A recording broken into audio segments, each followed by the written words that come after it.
Assalamualaikum warahmatullahi wabarakatuh. Waalaikumsalam warahmatullahi wabarakatuh. Sahabat Litigasi TV, senang sekali pada kesempatan kali ini kita dapat menemani sahabat Litigasi TV dalam acara bincang-bincang hukum di channel kita yang luar biasa, Litigasi TV. Sahabat Litigasi TV, pada kesempatan kali ini kita akan berbincang-bincang tentang topik yang menurut kita sangat penting dalam proses persidangan pidana, yaitu tentang mekanisme syarat suatu tindakan pra-peradilan. Pada kesempatan kali ini saya ditemani oleh seorang narasumber yang sangat luar biasa. Dia adalah seorang dosen, juga seorang advokat yang tentunya banyak pengalaman yang akan kita korek dari atau kita gali dari narasumber kita. Narasumber kita yaitu Bang Erwin Asmadi, Sarjana Hukum, Magister Hukum. Apa kabar Bang Erwin? Semangat. Alhamdulillah kabar baik Pak Bambang. Ya. Alhamdulillah. Semoga tetap sehat Bang Erwin ya. Amin ya rabbal alamin. Amin. Alhamdulillah. Langsung saja Bang Erwin, tadi kita sudah singgung bahwa topik kita adalah tentang pra-peradilan. Jadi menurut pemahaman saya bahwa pra-peradilan ini terkait dengan hak-hak dari seorang tersangka ketika mengalami tindakan paksa oleh penyidik.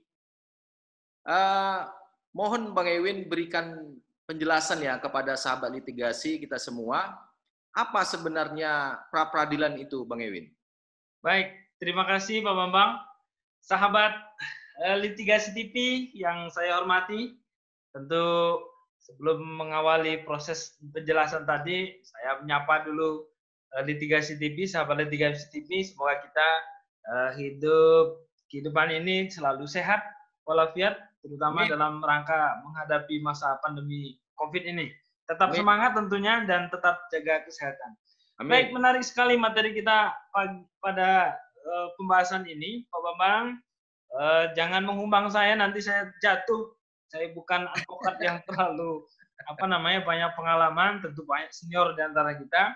Tetapi pada kali ini kita coba akan berbagi pengalaman ya, barangkali bisa bermanfaat untuk kita semua. Baik, topik kita adalah tentang pra-peradilan. Terima kasih kali Pak Bambang. Memang beberapa kasus-kasus yang kita tangani ada manfaatnya juga dalam proses pengalaman kita. Ada yang menang, tentu tidak sedikit yang kalah kan gitu kan. Ya. Namun akan tetapi kita harus luruskan bahwa pra-peradilan pada konsep ini harus kita telisik dahulu literatur hukum kita. Oke. Nah, pengertian atau definisi otentiknya kita peroleh itu dari ketentuan pasal 1 butir 10 di Undang-Undang Nomor 8 Tahun 81, yaitu KUHP kita, yang menyatakan bahwa pra-peradilan itu adalah wewenang pengadilan negeri untuk memeriksa, kemudian memutus perkara untuk beberapa objek yang dilakukan oleh pihak-pihak tertentu. Apa itu? Yang diperiksa itu tentang sah atau tidaknya suatu penangkapan dan atau penahanan atas permintaan tersangka, keluarga atau pihak lain atas kuasa tersangka. Yang kedua itu sah atau tidaknya penghentian penyidikan atau penghentian penuntutan. Kemudian yang ketiga adalah permintaan ganti kerugian atau rehabilitasi oleh tersangka atau keluarganya atau pihak lain atas kuasa yang perkaranya tidak diajukan ke pengadilan. Ini item-item yang ditentukan di dalam undang-undang kita, Pak Bambang. Akan tetapi memang perlu dijelaskan kepada sahabat TV, ada perluasan. Ternyata Pak Bambang bukan hanya ketiga poin ini. Nah, kita bisa lihat misal di dalam pasal 95. Di situ menyatakan ada tindakan lain sehingga dapat diajukan ganti kerugian dan rehabilitasi. Nah, dalam literatur kita ternyata ada buku yang ditulis oleh seorang Ratna Nurul Afiah pada waktu itu, judulnya Pra-peradilan dan Ruang Lingkupnya, tahun 86, kira-kira kita baru lahir pada waktu itu Pak Bambang. Kan gitu kan. Tindakan-tindakan itu seperti misal memasuki rumah, penggeledahan, penyitaan barang yang dikatakan barang ini adalah barang bukti. Surat-surat yang dilakukan secara melawan hukum dan kemudian menimbulkan kerugian material bagi si pemilik surat atau pemilik rumah dan lain sebagainya. Nah, perluasan lain juga muncul di pasal 82 ayat 1, terutama yang dikemukakan oleh huruf T. Apa itu benda yang disita? Tidak semua barang-barang itu ternyata bisa dilakukan penyitaan, harus berkaitan atau berhubungan langsung dengan tindak pidana yang dilakukan. Kemudian izin Pak Bambang, ada yang terbaru. Ini kasus yang memuncak pada waktu itu. Apa itu? Seorang hakim di Pengadilan Negeri Jakarta Selatan berani memutus, ya kan? Apa itu konsep yang diajukannya kepadanya itu pra peradilan tentang penetapan tersangka. Ya kan? Dia berani menyatakan bahwa penetapan terhadap seorang sebagai tersangka itu tidak sah. Dan ternyata kemudian hari itu dikuatkan prosesnya itu melalui pengajuan ke Mahkamah Konstitusi, judicial review atas ketentuan undang-undang, bahwa terdapat penambahan objek penanganan perkara pra peradilan itu melalui putusan Mahkamah Konstitusi nomor 21 tahun 2014. Apa itu? Tentang penetapan seorang sebagai tersangka. Nah, ini jadi banyak poin-poin yang dapat dilandasi atau dijadikan dasar untuk mengajukan pra peradilan itu, Pak Bambang. Tentu harus ada penilaian. Yaitu apa itu? Sah atau tidaknya tindakan-tindakan tersebut. Barangkali itu Pak Bambang. Sahabat Litigasi TV, begitu jelasnya penerangan yang diberikan oleh Bang Ewin ini, apa itu tentang pra peradilan, beserta perluasan kewenangan pra peradilan tadi, itu yang disampaikan oleh Bang Ewin terkait dengan permohonan pra peradilan yang diajukan oleh kuasa hukum Budi Gunawan waktu itu, Bang Ewin ya. Begitu sejarahnya. Itu memang menambah perluasan dan menambah bagi tersangka khususnya untuk menguji, Bang Ewin ya, apakah penetapan tersangka dia itu sah atau tidak ya. Betul sekali Pak Bambang. Sebagai modal ini Bang Ewin ya. Kira kawan-kawan Litigasi TV ini bagaimana kira-kira Bang Ewin untuk menguji ya atau menilai lah penangkapan dan penahanan yang dilakukan oleh penyidik ini sah atau tidak sah? Baik Pak Bambang, di undang-undang kita ternyata menyatakan bahwa penangkapan penahanan itu adalah suatu tindakan paksa yang harus dihindari. Dan penyidik boleh, ya kan, hanya dapat melakukan penyidikan itu atas dasar terpenuhinya syarat-syarat. Syarat-syarat yang tentunya ini terbatas sekali. Nah, ketika syarat-syarat ini tak terpenuhi, maka jangan lakukan penangkapan dan penahanan itu. Baik, kita perhatikan. Apa syarat-syarat itu? Kita bagi ada syarat formil dan syarat material. Khusus untuk penangkapan, syarat formilnya itu pelaksanaan tugas penangkapan dilakukan oleh petugas kepolisian negara Republik Indonesia, Pak Bambang. Bukan oleh siapa, bukan oleh siapa-siapa, tetapi oleh kepolisian. Pelaksana tugasnya itu adalah petugas kepolisian negara Republik Indonesia. Yang pertama. Yang kedua, memperlihatkan surat tugas. Surat tugas itu menguraikan siapa yang bertugas melakukan penangkapan. Yang ketiga, memberikan kepada tersangka surat perintah penangkapan. Ya, tentu harus mencantumkan apa itu identitas tersangkanya, menyebutkan alasan penangkapan, uraian singkat perkara yang dipersangkakan, tempat ia diperiksa, kan gitu kan.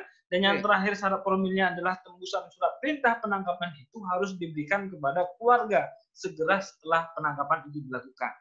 Dan yang terakhir adalah syarat materialnya, Pak Bambang. Syarat material itu terdapat dugaan keras bahwa yang ditangkap itu melakukan tindak pidana berdasarkan bukti permulaan yang cukup.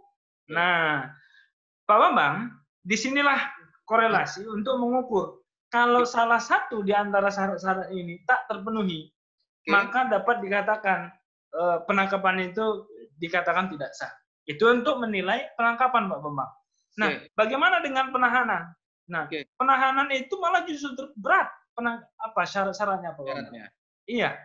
Karena kita mengukur ada syarat formil dan ada syarat materialnya.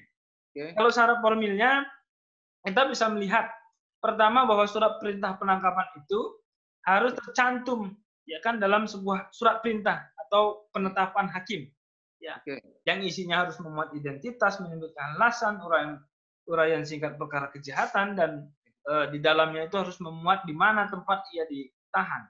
Dan kemudian tembusan surat perintah penahanan itu harus diberikan kepada keluarganya setelah penahanan itu dilakukan. Nah, itu syarat formilnya. Syarat materialnya apa? Syarat materialnya ada 3 hal yang harus terpenuhi. Apa itu syarat objektif? Syarat objektifnya, seorang tersangka atau terdakwa yang diduga keras melakukan tindak pidana itu harus berdasarkan bukti yang cukup. Bukti yang cukup. Itu syarat objektifnya. Ada syarat subjektifnya. Apa itu? Keadaan yang menimbulkan kekhawatiran bahwa tersangka atau terdakwa itu akan melarikan diri, menghilangkan atau merusak barang bukti, atau mengulangi tindak pidana. Nah, ini syarat subjektifnya. Syarat subjektif itu maksudnya gini Pak Bambang. Memperhatikan si tersangka itu kira-kira akan melakukan perbuatan-perbuatan tadi enggak? Apa itu? Kekhawatiran akan dia melarikan diri, atau merusak barang bukti, atau menghilangkan barang bukti, atau dia akan mengulangi perbuatan pidana. Dan yang tak kalah pentingnya Pak Bambang, syarat yang paling utama adalah syarat juridis. Ketentuan syarat juridis ini ditentukan dalam pasal 21 butir keempat, adanya penahanan itu dapat dilakukan untuk mereka pertama yang melakukan tindak pidana di atas 5 tahun.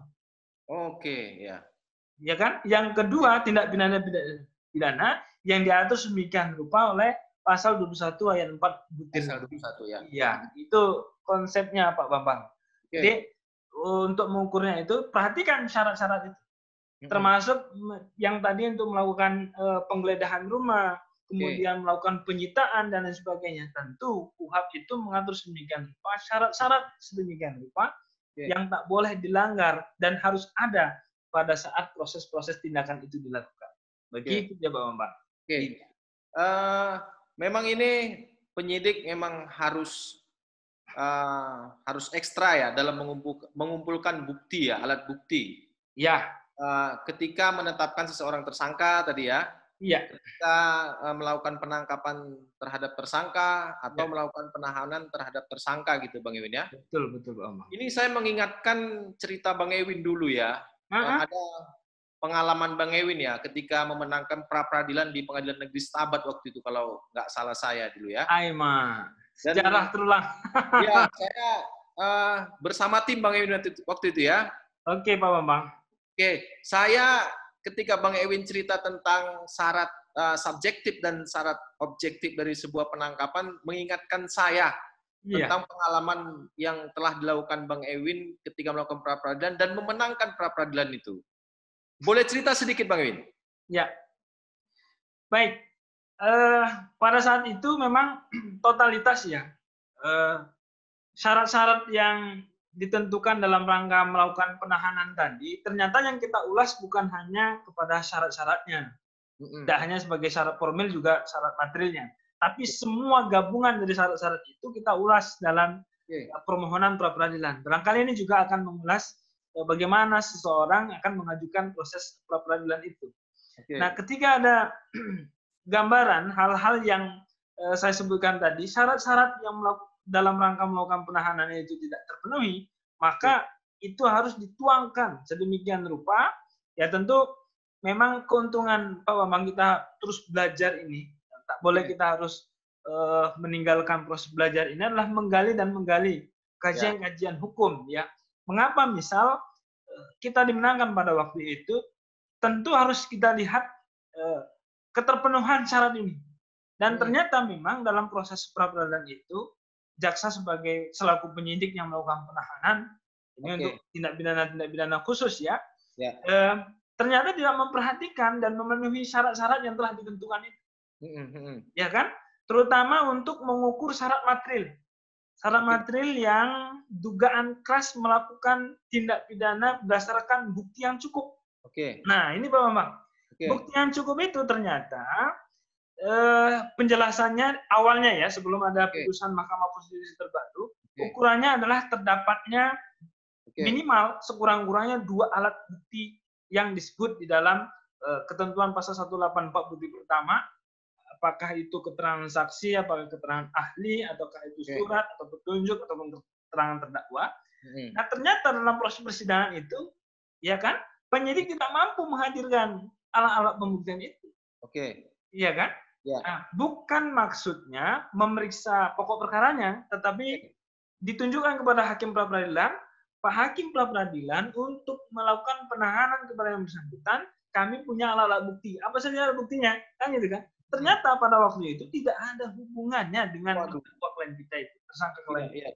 Sehingga pada waktu itu klien kita itu dinyatakan bahwa penahanan terhadapnya tidak sah. Itu konsepnya Pak Bambang pada waktu itu. Bang Ewin, ini kan menurut saya mengetahui seberapa banyak ya, atau seberapa akuratnya dari alat bukti yang dikumpulkan oleh penyidik, ini kan sesuatu hal yang menurut saya sangat sulit ya kan? Iya. Waktu itu ketika Bang Ewin memenangkan pra peradilan itu, bagaimana Bang Ewin bersama tim itu mengukur bahwa alat bukti yang dikantongi oleh pihak penyidik itu belum cukup gitu sehingga berkesimpulan untuk melakukan suatu pra peradilan. Nah, yang kita memohon kepada si penyidik, Pak penyidik, tolong tunjukkan kepada kita. Kan gitu kan? Tak ditunjukkan.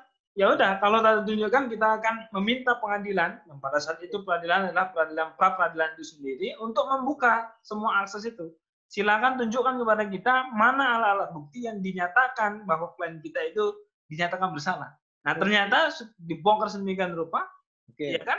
Baru hanya satu, ya kan? Hanya bisa menunjukkan satu. Apa itu? Keterangan klien kita itu sendiri. Dan menurut dia itu adalah keterangan baru satu pembuktian. Kalau pada ada surat, jauh sekali untuk menuju kepada klien kita. Maka pada waktu itu hakimnya, termasuk salut kita, hakimnya berani untuk menegakkan kebenaran keadilan itu. Itu dia Pak Bambang. Luar biasa ya. Luar biasa. Nah, ini pengalaman yang ya luar biasa lah menurut saya Bang Ewin. Ya tentunya bersama tim lah, bukan kita sendiri Pak. Kita nggak ada apa-apanya. Nah, mudah-mudahan ke depan ada perkara pra peradilan lagi bisa Bang Ewin tangani dan bisa kalau memang secara objektif pihak penyidik belum melakukan mengantongi alat bukti, memang harus diuji dan memang harus dikeluarkan itu dari tahanan itu Bang Ewin ya.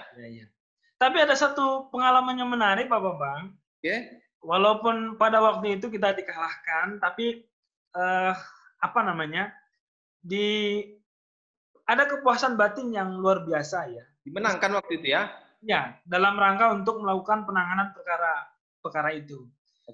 Pra peradilan khususnya. Nah, pada waktu itu kita menguji keberadaan pasal 17 KUHAP yang dijadikan landasan bagi penyidik itu untuk melakukan penangkapan kepada klien kita. Dan ternyata pada saya lupa tahunnya, tahun 2011 atau 2012 jauh sekali. Nah, pada waktu itu, tahun 2009 atau 2010 Pak Bambang, jauh sekali. Nah, pada waktu itu penyidik membuat pasal 17 ayat 2. Padahal pasal 17 itu hanya tunggal, ya pasal 17 itu. Nah, setelah dikoreksi ternyata di sini ada kesalahan juklak atau juknis yang dibuat oleh Mabes Polri, kan itu kan, ini dahulu kali sih. Dengan perkara ini kemudian penyidik betul ya, ini kita mengikuti petunjuk ini ada koreksian terhadap data-data penggunaan pasal yang dilakukan dan ternyata seluruh Indonesia itu sudah diperbaiki sampai saat ini Pak Bambang. Jadi ada kepuasan batin kita bahwa kita bukan untuk memperjelek penyidik atau apa, ini adalah untuk dalam rangka untuk perbaikan di masa yang akan datang. Itu salah satu kepuasan batin kita Pak Bambang. Oke, alhamdulillah. Jadi seperti yang Bang Ewin juga tadi nyambungkan ini kan. Kita tidak dalam konteks ya menyudutkan atau mendiskreditkan penyidik gitu kan. Sebenarnya Bang Ewin tujuan pra peradilan ini apa sebenarnya di dalam tataran hukum acara pidana ini? Baik Pak Bambang, karena kita ya kalau di Undang-Undang Nomor 18 Tahun 2003 itu bahwa advokat itu adalah penegak hukum Pak Bambang. Ya. Tapi sejatinya kita limpung berprofesi sebagai penegak-penegak hukum, maka tiada lain dan tiada bukan tujuan kita hidup adalah untuk mencari kebenaran dan keadilan. Itu sebagai garis utama yang harus kita tegakkan.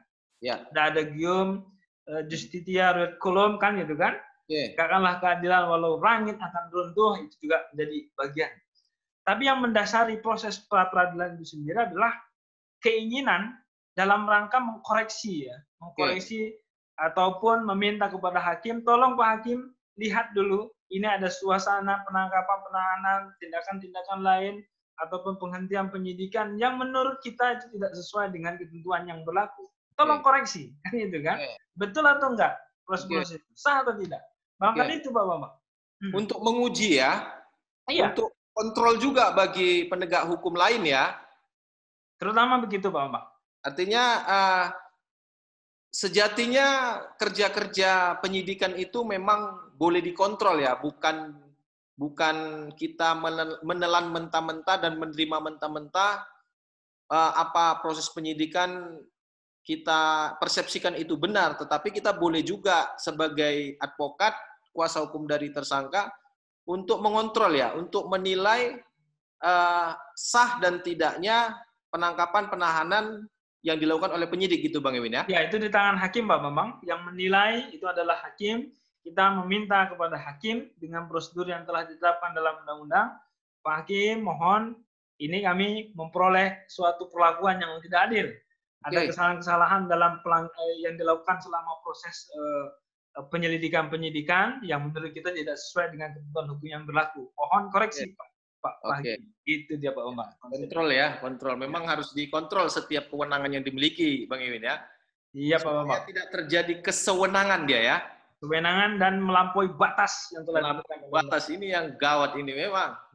Karena tersangka ini memang sangat kita ini sebagai advokat ini memperjuangkan nasib ya. Nasib tersangka ini, karena di hadapan dia itu ada hukuman ya kan. Jadi harusnya itu penegakan hukum itu harus secara objektif ya. Betul itu Bang Ewin ya. Betul Bang. Oke. Kemudian gini Bang Ewin, ini banyak juga memang kita lihat di lapangan setelah klien atau kuasa hukum dari tersangka itu memenangkan pra-peradilan, menguji sah tidaknya penetapan sebagai tersangka, kemudian memenangkan ketika menguji sah tidaknya penangkapan dan penahanan, kemudian dimenangkan oleh hakim pra-peradilan. Apakah penyidik bisa menerbitkan kembali surat perintah penangkapan dan penahanan atau melakukan kembali penetapan tersangka? Baik, kalau dia kontennya penetapan tersangka, dimungkinkan bisa diterbitkan kembali penetapan tersangka itu. Nah, jadi kunci mengapa misal penetapan tersangka ini masuk, karena di sini ada hal yang dinilai. Apa yang dinilai? Kalau kita lihat redaksi ketentuan pasal 1 butir ke-14 di Undang-Undang Nomor 8 Tahun 81, yang dikatakan tersangka itu adalah orang yang karena perbuatannya atau keadaannya berdasarkan bukti permulaan patut diduga sebagai pelaku tindak pidana Pak Bambang. Dari konsep ini kita bisa memenuhi syarat untuk dilakukan seorang itu sebagai seorang tersangka, maka dia harus memenuhi bukti permulaan itu. Nah, bukti permulaan ini ternyata sudah ditegaskan melalui putusan Mahkamah Konstitusi yang tadi. Apa itu? Minimal terdapat sekurang-kurangnya 2 alat bukti yang disebut dalam pasal 184 ayat 1 butir A sampai dengan butir E. Nah, kalau tidak atau kurang daripada itu, maka bukan dikatakan sebagai tersangka dan tidak bisa seorang itu ditetapkan sebagai tersangka. Nah, oleh karena kedudukan orang itu sebagai tersangka terdapat sekurang-kurangnya 2 alat bukti dan berdasarkan itu orang diduga keras melakukan tindak pidana, maka untuk menentukan seorang tersangka itu keberadaan alat bukti ini menjadi suatu kepastian. Kan gitu kan? Dan ketika pengadilan menyatakan tidak ada alat bukti atau kurang alat buktinya, nah maka terjadi di sini konsep bahwa penyidikan tidak atau kurang mengumpulkan alat bukti. Dan suatu ketika penyidik mampu untuk mengumpulkan alat bukti ya bisa saja yang bersangkutan itu ditetapkan kembali sebagai seorang tersangka. Ini kajian yang bisa kita sampaikan Pak Bambang. Tentu dengan mekanisme dan ketentuan ya juga telah ditetapkan sedemikian rupa sehingga proses penyidikan itu berjalan secara sempurna. Itu dia Pak Bambang. Oke, berarti tidak mutlak kemudian ketika dimenangkan permohonan pra peradilan oleh tersangka dan kuasa hukumnya, ya, kemudian perkara itu tidak bisa diajukan kembali oleh penyidik, Bang Iwin ya? Bisa diajukan. Tetap bisa dia ya? Bisa diajukan. Sepanjang bukti-bukti bisa dipenuhi kembali oleh penyidik ya? Ya, bukti-bukti itu dipenuhi kembali dan tentu mekanisme dan tata cara penyidikan telah disesuaikan dengan ketentuan undang-undang. Kemudian seperti tadi Bang Iwin, kemudian ya tadi kan salah satu kewenangan pra peradilan ini juga menghentikan sah atau tidaknya SP3, surat perintah penghentian penyidikan gitu kan. Nah kembali juga Bang Iwin, jika memang kemudian di pra peradilankan ya, suatu diujilah di pra peradilan SP3 itu, itu kemudian dinyatakan tidak sah suatu penghentian penyidikan, ya, itu bisa berlanjut kembali dan dibuka kembali perkara yang tadinya dinyatakan SP3 ya? Betul Pak Bambang. Konsepnya seperti itu. Oke. Ya. Kalau oleh penyidik misal, penyidik menerbitkan surat perintah penghentian penyidikan ataupun jaksa menerbitkan penetapan penghentian penuntutan, maka ketika hakim pra peradilan menyatakan bahwa penghentian tersebut tidak sah, maka penyidikan atau penuntutan itu harus dilanjutkan. Oke. Nah, itu dia.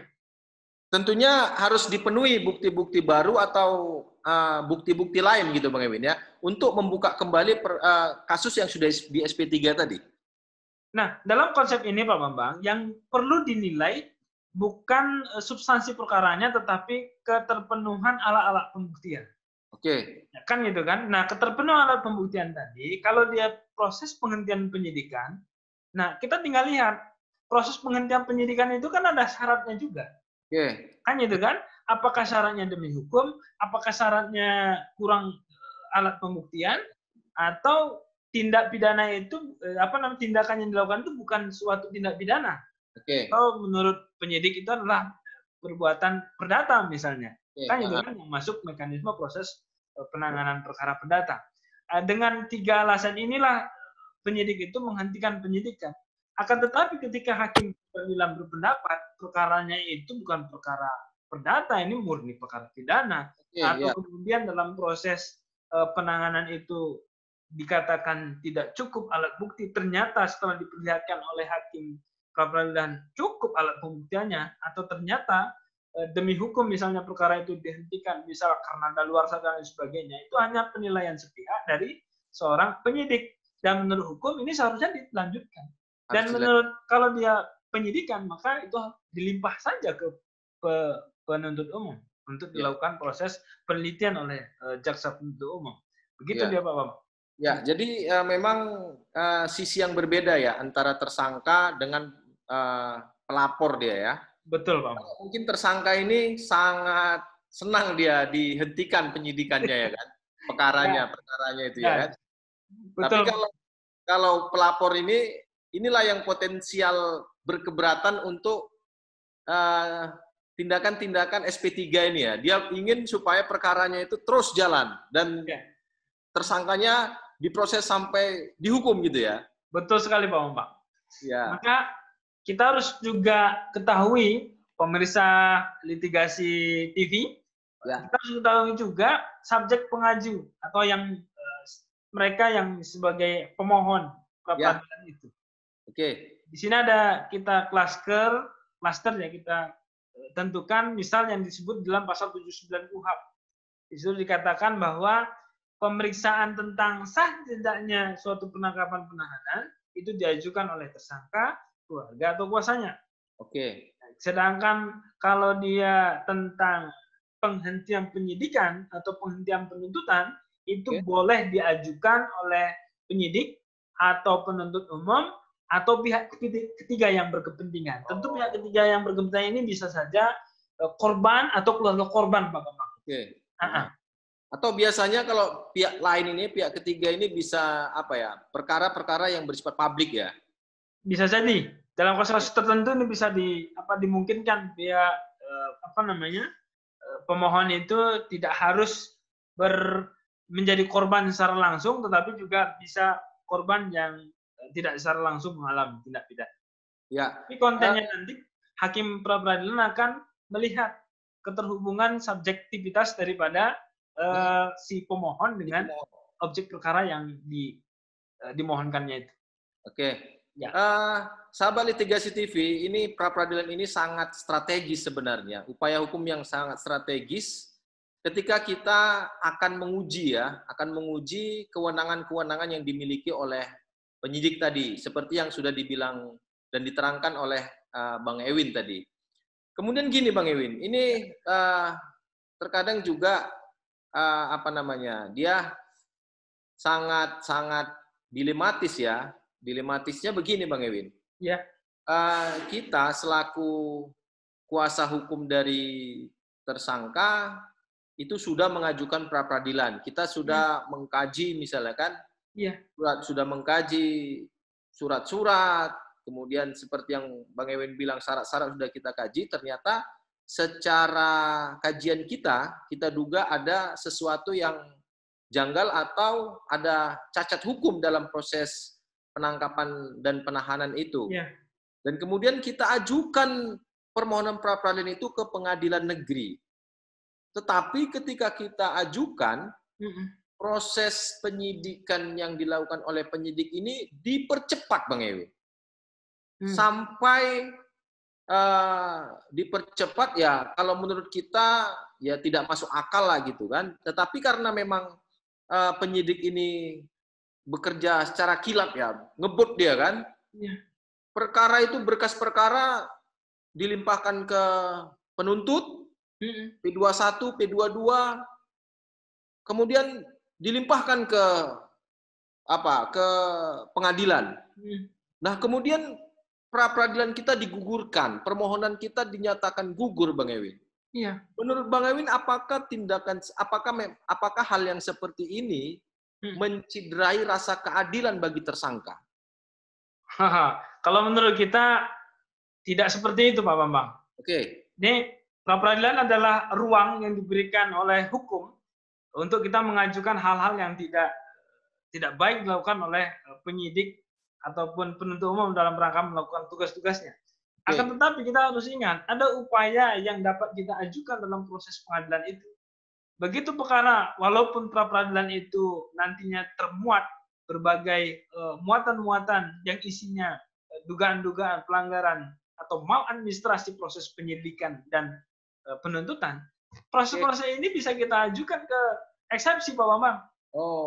Bisa itu dimasukkan ke muatan eksepsi. Tentu kita sebagai seorang lawyer, advokat itu harus berhati-hati menyusun bagian-bagian masuk ke bagian mana eksepsi yang berkaitan dengan pelampauan kewenangan yang dimiliki oleh penyidik pada saat melakukan penyidikan dan penuntutan itu, Pak Bambang. Itu dianya. Jadi jangan gelisah dengan kondisi itu, Pak Bambang. Kita harus mengejar bagaimana cara untuk menegakkan keadilan dan kebenaran walaupun langit akan runtuh. Itu yang penting, Pak Bambang. Ya, berarti kan gini, ya secara perasaan mungkin ya. Kan maka saya tanya tadi rasa keadilan gitu kan. Mungkin secara regulasi itu memang hal itu diatur ya di dalam ketentuan KUHAP ya kan.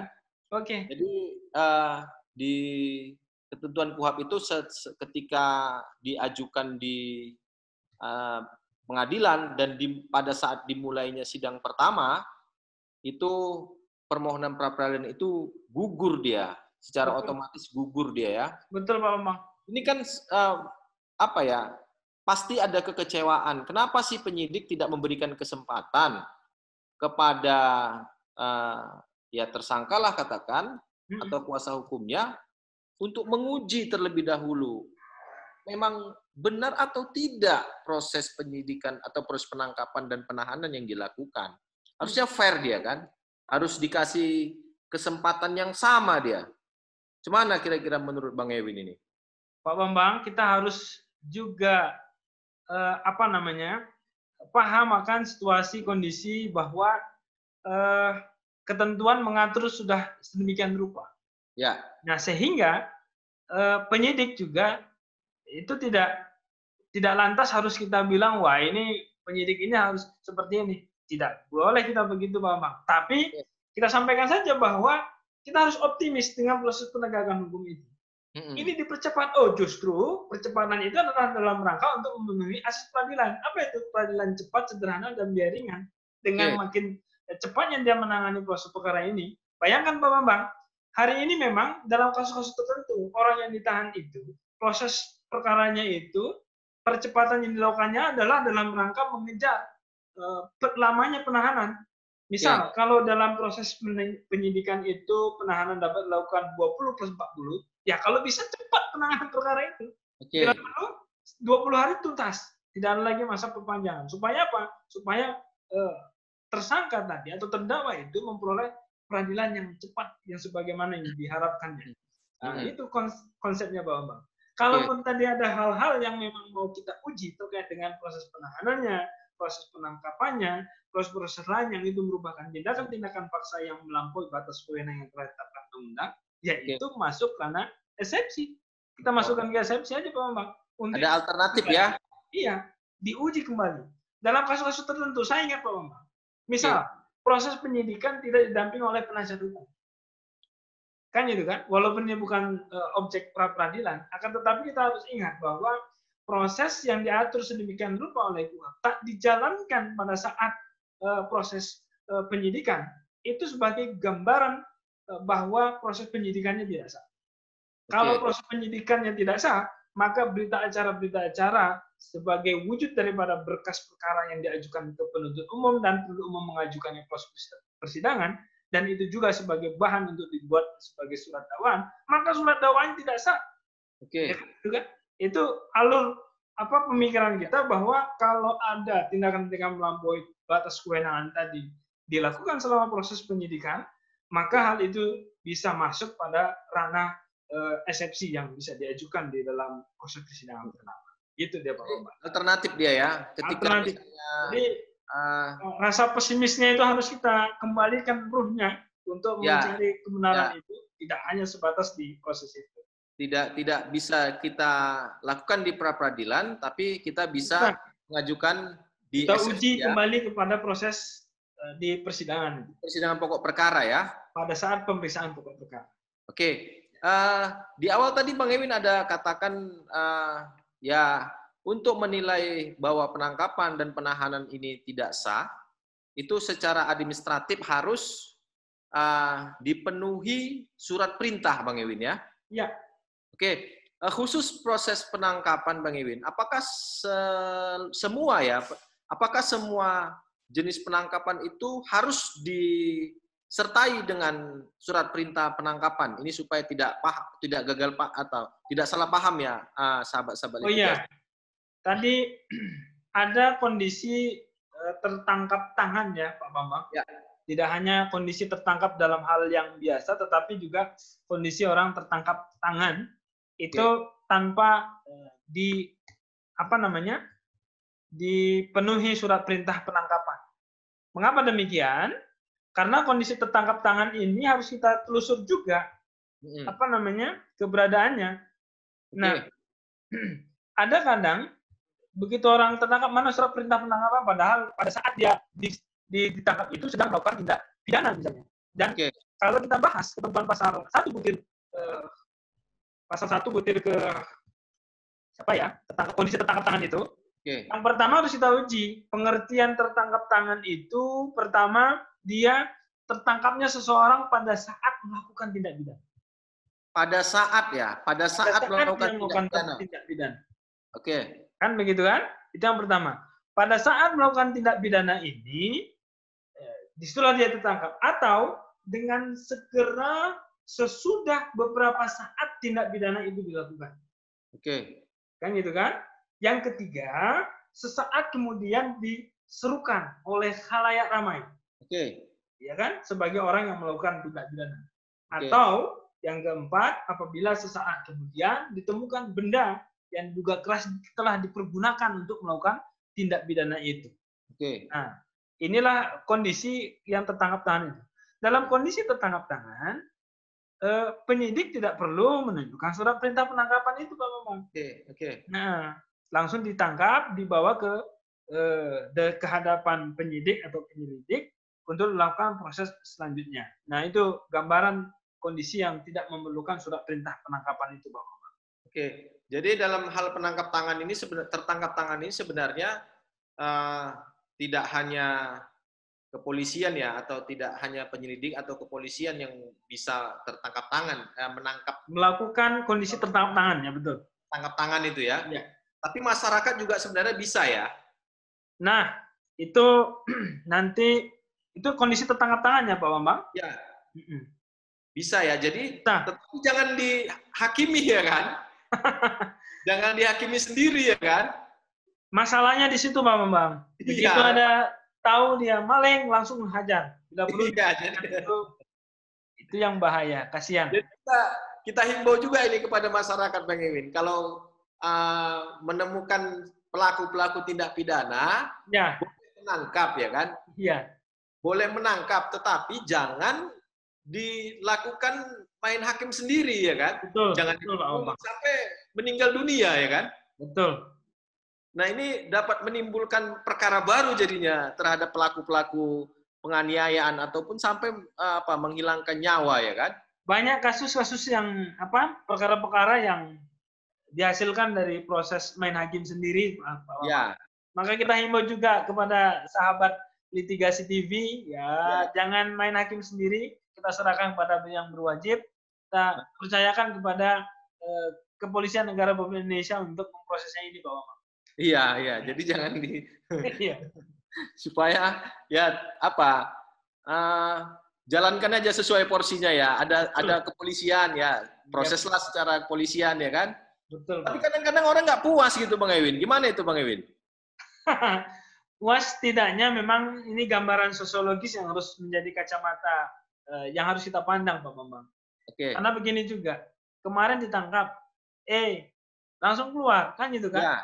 What happened dengan polisi kita? Kan itu ada apa dengan polisi kita? Dan ternyata yang dilakukannya itu tindak pidana ringan. Yang oleh hakim dihukum dengan hukuman yang ringan. Nah, bisa jadi seperti itu. Dan merasa, ini penyidik tidak bermain-main. Tetapi sesungguhnya, sahabat litigasi TV harus juga memahamkan bahwa penyidik di sini mempunyai beban administrasi proses penyelidikan yang harus dia laksanakan. Ketika orang yang dihadapannya dilakukan proses pemeriksaan, ya hari ini ditangkap, kenapa bisa dikeluarkan? Mungkin cara-cara penyelesaiannya sudah diselesaikan sedemikian rupa. Ya kan? Dan itu lebih arif dan bijaksana. Ada lagi Pak Bambang yang lebih aneh. Saya ditanya wartawan, Pak, tahun ini kenapa perkara di persidangan itu kok menurun? Nah, saya malah menjawab, itu justru proses peradilan kita hari ini sudah berhasil. Jangan dikira memasukkan orang sebanyak-banyak ke penjara itu berhasil. Salah. Proses penegakan hukum dalam politik, kriminal politik, ya, politik hukum pidana kita, berhasilnya kalau di Indonesia 0 penjahat. Nah, itu berhasil Pak Bang. Tidak ada kejahatan di sekitar kita. Tapi apakah mungkin, apalagi di masa pandemi ini, ya kita harus juga jaga-jaga diri Pak Bambang, nyawa, kemudian harta di sekeliling kita bisa dirampas oleh siapapun karena kondisi hari ini adalah kondisi yang sulit. Maka cukup kita sampaikan kepada sahabat litigasi TV untuk berhati-hati di jalanan dan di rumah untuk menyimpan rapi, jangan berpoya-poya menunjukkan perhiasan dan sebagainya, supaya tidak terkena jambret dan seterusnya. Harus tahan selera ya? Iya, harus tahan selera dulu. Tahan-tahan kalau punya harta banyak, banyak-banyak impak Pak Bambang. Iya, benar. Banyak sedekah. Bang Ewin, terakhir ini Bang Ewin, setelah panjang lebar banyak yang sudah Bang Ewin sampaikan dan saya menilai banyak dan cukup gamblang ya dari mulai objek-objek dari kewenangan pra peradilan. Boleh Bang Ewin terangkan bagaimana cara ya bagaimana proses ya ketika tata cara kita bilang ketika seorang tersangka akan mengajukan pra peradilan, Bang Ewin? Iya. Baik, kalau tersangkanya itu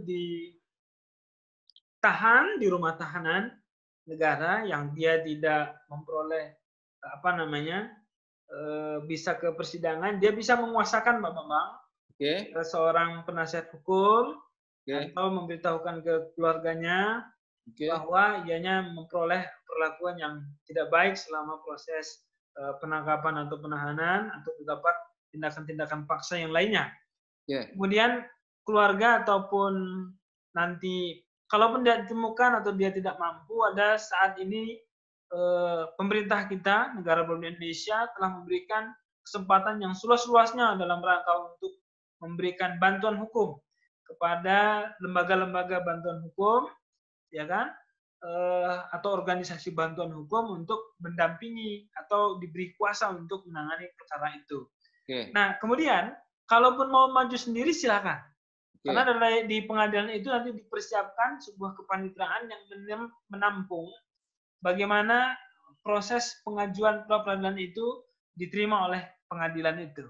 Nah, kalaupun maju sendiri, biasanya itu memuat suatu surat permohonan pra peradilan ke pengadilan negeri setempat. Yang isinya apa? Yang isinya menguraikan identitas si pemohon, mengapa kemudian merisi siapa yang menjadi termohonnya, dan menguraikan alasan-alasan apa saja yang menjadi dasar mengapa dikatakan suatu penangkapan penahanan itu tidak sah ataupun penghentian penyidikan itu dinyatakan tidak sah. Kemudian permohonan ini diajukan ke kepanitraan pengadilan negeri setempat, ya kan? Kemudian setelah beberapa lama pengadilan kemudian memanggil para pihak. Para pihaknya ini kalau dikuasakan yang dikuasakan itu akan menghadiri proses persidangan dan di situ akan dilakukan proses pemeriksaan. Dan pemeriksaannya Pak Bambang, ini ditegaskan melalui pasal 82 ayat 1 Pak Bambang. Dalam waktu 3 hari setelah diterimanya permintaan permohonan pra peradilan tadi, hakim yang ditunjuk menetapkan hari sidang. Jadi nggak lama-lama. Setelah diterima oleh pengadilan, 3 hari kemudian menetapkan hari sidang, kan itu kan? Kemudian dalam pemeriksaan dan memutus tentang sah atau tidaknya penangkapan atau penahanan, sah atau tidaknya penghentian penuntutan, permintaan ganti rugi dan seterusnya, itu biasanya hakim mendengar keterangan, ya, baik tersangkanya atau pemohonnya ataupun pejabat yang berwenang dalam hal ini yang mereka yang menangkap. Pemeriksaan tersebut dilakukan secara cepat, Pak Bambang. Cepat ya. Dalam 7 hari. 7 hari. Harus sudah menjatuhkan putusan ini. Ya. Jadi harus diingat 7 harinya adalah 7 hari kerja, bukan 7 hari kalender.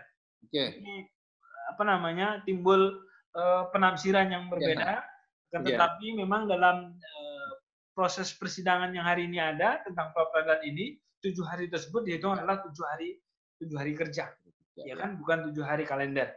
Dalam hal suatu perkara sudah dimulai diperiksa oleh pengadilan negeri, ini yang menjadi kunci Pak Bambang. Sedang pemeriksaan mengenai pokok perkaranya kalau pokok perkaranya sudah masuk, tetapi pra peradilannya belum tuntas, maka permohonan pra peradilan tersebut gugur Pak Bambang. Gugur, ya.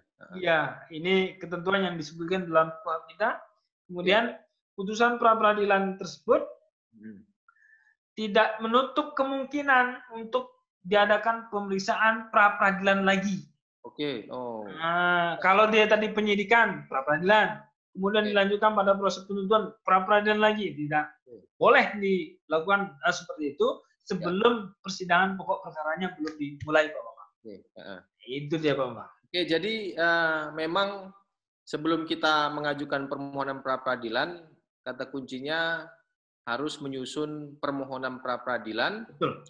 Yang pemohonnya itu harus paham alasan-alasan diajukannya permohonan pra peradilan tadi, gitu kan Bang Ewin? Dan itu sudah diterangkan tadi sama Bang Ewin tadi ya. Iya. alasan-alasan tadi di sebelumnya tadi alasan-alasannya apa saja.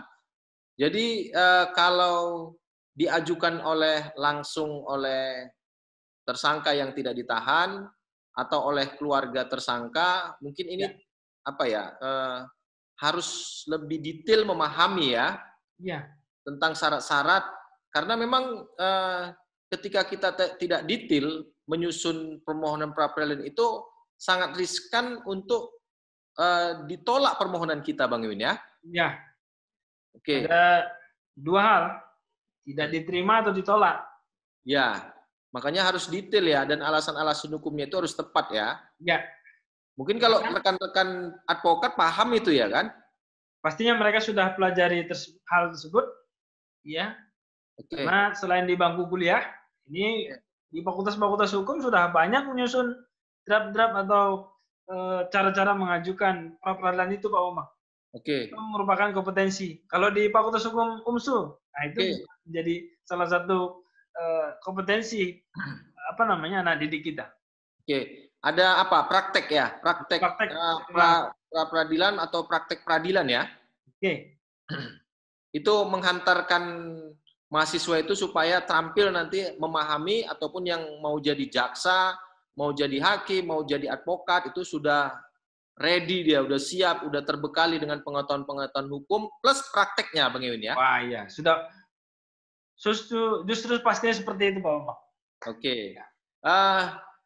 Terima kasih Bang Iwin atas penjelasannya. Banyak informasi, banyak pengetahuan yang didapat dari penjelasan Bang Iwin tadi. Kami dari Litigasi TV tentunya berharap ini tidak kali terakhir ya. Mungkin nanti ada topik-topik yang akan kita bahas yang tentunya lebih seru, lebih hangat, atau nanti kita bicara kasus Bang Iwin ya, kita bahas gitu kan. Ya.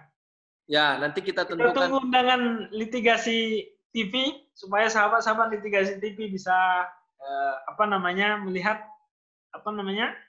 kemajuan dan perkembangan TV yang diorbitkan oleh Pak Bambang dan kawan-kawan ini. Insya Allah, mohon doa. Bang Iwin, sekali lagi kami ucapkan terima kasih. Sama-sama. Insya Allah kami doakan supaya Bang Iwin sukses dalam karir dan keluarga, Bang Iwin ya. Sama-sama Pak Bambang, sama-sama. Ya, sahabat litigasi, itulah tadi bincang-bincang hukum kita dengan Bang Erwin Asmadi, Sarjana Hukum Magister Hukum, seorang advokat dan seorang dosen di Fakultas Hukum Universitas Muhammadiyah Sumatera Utara. Kita berdua Bang Ewin ya, mohon maaf kalau tadi dalam pembahasan kita, dalam bincang-bincang kita ada kesilafan dan kehilapan Bang Ewin ya.